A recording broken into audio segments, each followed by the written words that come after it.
आइए दोस्तों शुरू करते हैं गणित का तीसरा भाग। अभी तक हम लोगों ने दो भाग पढ़े और आप लोग सोच रहे होंगे कि दो भागों में पता नहीं क्या उल जलूल पढ़ा, केवल परिभाषा ही परिभाषा है। तो हालांकि मैंने बहुत अच्छे से परिभाषाएं समझाई हैं।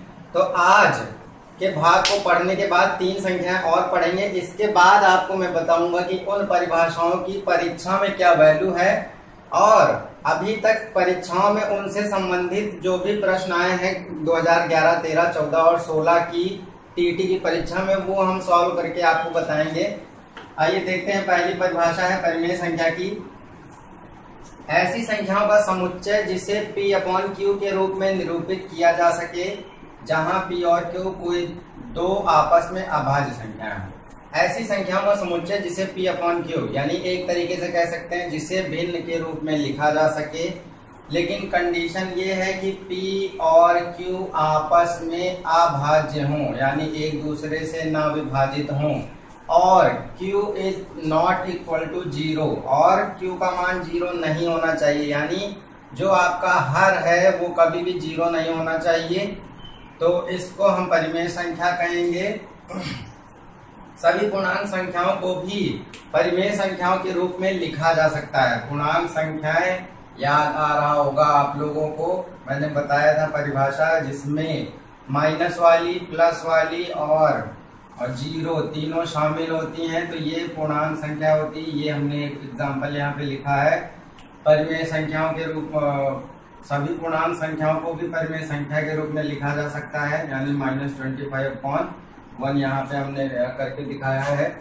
इसकी डेफिनेशन में एक जो मेन बात है, खास बात है, शांत या आवर्ती दशमलव। इसका मतलब है कि जैसे 7/8 एक परिमेय संख्या है, हमने इसको भिन्न के रूप में लिखा, P अपॉन Q के रूप में लिखा। इसको P अपॉन Q के रूप में लिखने के बाद अगर भाग करें तो ये 875 इतने तक ही विभाजित हो जाता है, यानी इसका दशमलव शांत हो जाता है। शांत होने का मतलब यही है कि इसके आगे ये नहीं बढ़ता, इतने पे ही खत्म हो जाता है, तो इसको शांत दशमलव कहते हैं। आवर्ती दशमलव का मतलब ये है कि जैसे हमने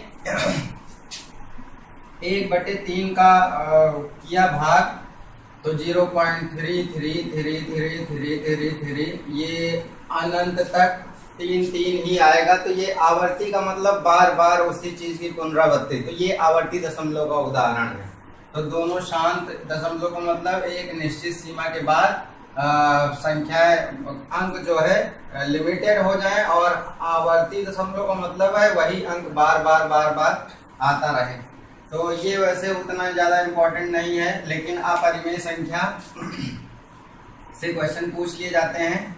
ऐसी संख्याएं जिन्हें P अपॉन Q के रूप में निरूपित ना किया जा सके, यानी भिन्न के रूप में जिनको ना लिखा जा सके, वो संख्याएं अपरिमेय संख्याएं होती हैं। अशांत और अनावर्ती दशमलव इसमें आएगा, जैसे √3 हो गया, √2 हो गया। इनमें दोस्तों जो भी आप भाग करेंगे संख्याओं को, तो इनका जो दशमलव होगा वो अशांत होगा, यानी वो इतने पे रुकेगा ही नहीं, वो चलता जाएगा और अनावर्ती होगा। अनावर्ती का मतलब है अंक इस तरह से लगातार रिपीट नहीं होंगे, उसमें अलग अलग अंक आते जाएंगे। जैसे एक 2000 में प्रश्न आया था, पाई एक अपरिमेय संख्या है। पूछा गया था कि पाई कौन सी संख्या है, तो पाई एक अपरिमेय संख्या है क्योंकि इसका जो मान होता है 3.14159, इसके आगे भी ऐसे ही, यानी अनावर्ती दशमलव है और अशांत है। दोनों कंडीशन ये फॉलो कर रहा है। ये वाली जो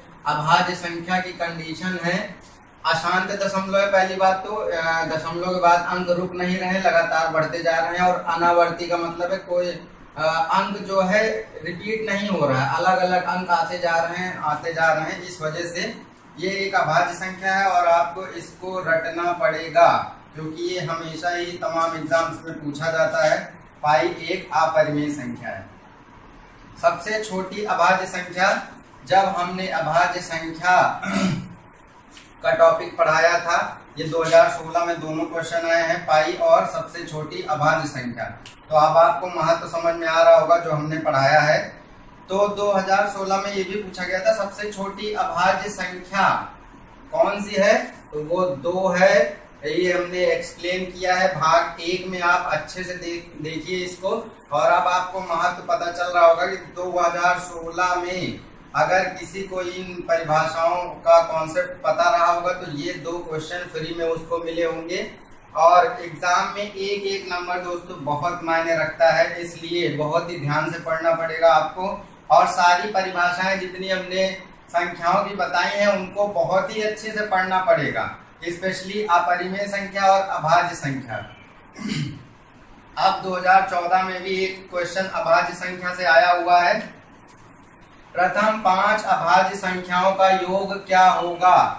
तो अभाज्य संख्या मैंने इसीलिए बहुत ही अच्छे से समझाया है भाग 1 में, उसको आप जरूर देखिए, वहां से आप पता करेंगे कि कौन कौन सी अभाज्य है। प्रथम 5 संख्याएं, तो पहली है 2, दूसरी है 3, तीसरी है 5 और चौथी है 7 और 11। इतना आसान क्वेश्चन था, लेकिन जिसको कॉन्सेप्ट नहीं पता था उसने नहीं किया होगा या गलत किया होगा, इसीलिए इसको आप बहुत ध्यान से पढ़िएगा। केवल इनका योग करना था, इतना आसान क्वेश्चन, फ्री का 1 नंबर था, ये 2014 में पूछा गया है। तो सबको जोड़ डालिए, जितना है वही आपका आंसर हो जाएगा। एक क्वेश्चन था असहभाज्य संख्याओं से रिलेटेड, तो इसकी परिभाषा बहुत ही आसान है दोस्तों। असहभाज्य संख्या वे संख्या होती है जब इन्हीं 2 संख्याओं का महत्तम समापवर्तक 1 हो तो उन्हें असहभाज्य संख्या कहते हैं। इससे केवल यही एक क्वेश्चन बन सकता है, और वो बना भी 2014 में कि 2 असहभाज्य संख्याओं का मासा कितना होगा। तो दोस्तों इसका मासा होगा 1। 2011 में एक क्वेश्चन बना था संख्याओं से रिलेटेड, 4 अंकों की बृहत्तम तथा न्यूनतम संख्याओं का योग कितना होगा। तो बृहत्तम का मतलब है 4 अंकों की सबसे बड़ी संख्या, तो 9999, और सबसे छोटी संख्या न्यूनतम का मतलब सबसे छोटी संख्या, तो सबसे छोटी संख्या 1000 है। इन दोनों का केवल योग ही कर देना था, आपका उत्तर आ जाता। इतना आसान क्वेश्चन था। तो हम लोगों ने आज देखा उन सभी संख्याओं का महत्व। अब अगले पार्ट में इसके बाद जल्दी ही मिलेंगे। देखने के लिए धन्यवाद।